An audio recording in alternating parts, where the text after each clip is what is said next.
I'm now at the National Park Wieden, and this is a visitor center. It is a lovely place to visit with explanation movies, a little tea place, and some walkways, some paths to explore the area, which is the marshland and all these old peat fields. Somehow these vast areas with endless land, skies with beautiful clouds are special.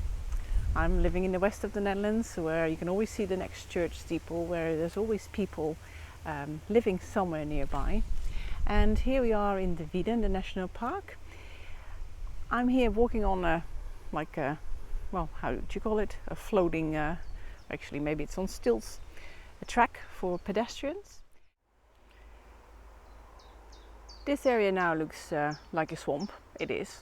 And in the early days it was as well, but then people started to cut down the reeds, take the land away for peat digging, and vast areas of water started to exist. The land here in the Wieden, the marshlands, is extremely wet, and the soil consists out of peat. And here I got a handful of peat. You can see it is like material of dried plants. And if you dry it, it will be perfect to burn in your stove. And where the peat has been dug away, you get water.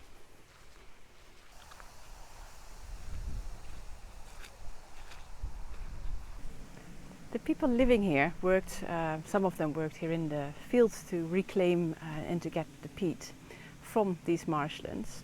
And when they did that, they came here already on the Monday morning and just went home on a Friday.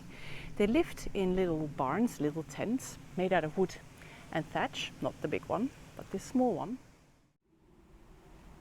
The houses the workers stayed in during the weekdays was not large, and they call it a peat tent. In kind of wood cots, cribs on the side, they would put straw or reeds or thatch to sleep on. So this will probably sleep 3. And walking around in these wet lands, you have special wooden shoes, kind of boots. Wood was cheap. The willow and the poplar would grow into in these wet areas, so you could make your own wooden shoes instead of buying them. And the leather, of course, will be a super nice protection. It's a safety shoe, and it's also good insulation, and it doesn't give you wet feet. And here you can see how they would haul out with a really long rod, a little basket with a ring, all this wet mud, which was the old earth, that layer of peat, dead plants, and put it to the side. And when it was dry, you could see it was pretty straight, and you could cut it into bricks and sell it as the black gold. And then making your wooden shoes was pretty easy, because these willow trees you see on the side were the perfect wood to make wooden shoes. And this one is funny, it does look half open and has hardly any branches left. But these cut willows, the willow trees, were handy, and also every about 5 years you would cut off all these branches, otherwise the big bump here at the top would become too heavy and the branches would break open and break the stem. As you can see here, these are pretty vulnerable now. And these branches are so flexible that you can use them for weaving baskets. You can use them to make natural fences and mattresses, to put even with dike strengthening, especially in the early days.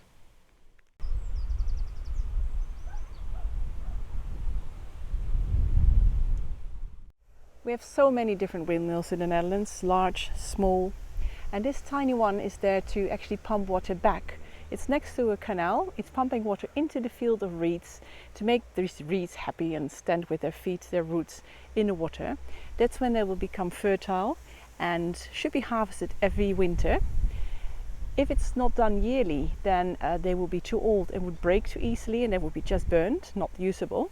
And if they're young and fresh, then they can be used to thatch roofs, which is so typical of this region.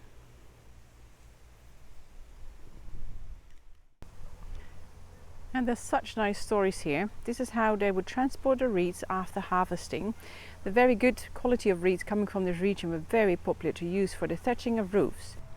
The lower quality of reeds were dried this way until the 70s and was, and maybe still is, often shipped towards the west of the Netherlands, where you had the flower growing or the flower fields, and in the winter time the flower bulbs needed to be protected against wind and frost, and the fields would be covered with the reeds, and then you didn't need, of course, the highest quality. In these fields of reeds you may have seen these brown cigars, which is called cattail or typha, and this plant, and actually, well, the cigars then, had some use. It grew in these areas and they could use it to polish their lamps, and they could also use all the kind of fluffy parts that came off to fill their mattresses and pillows. And well, I guess people were just very, very handy to live the cheap way with all the materials around them. I did the visitor center here at the Wieden. You can take boat tours, tea garden, little playground, walk trails, information movies. It's free entry. It's made all by Natuurmonumenten. The tours are not for free though. The fun thing is that in this nature park people are still living. Some houses are habited, and this lady has the most beautiful garden.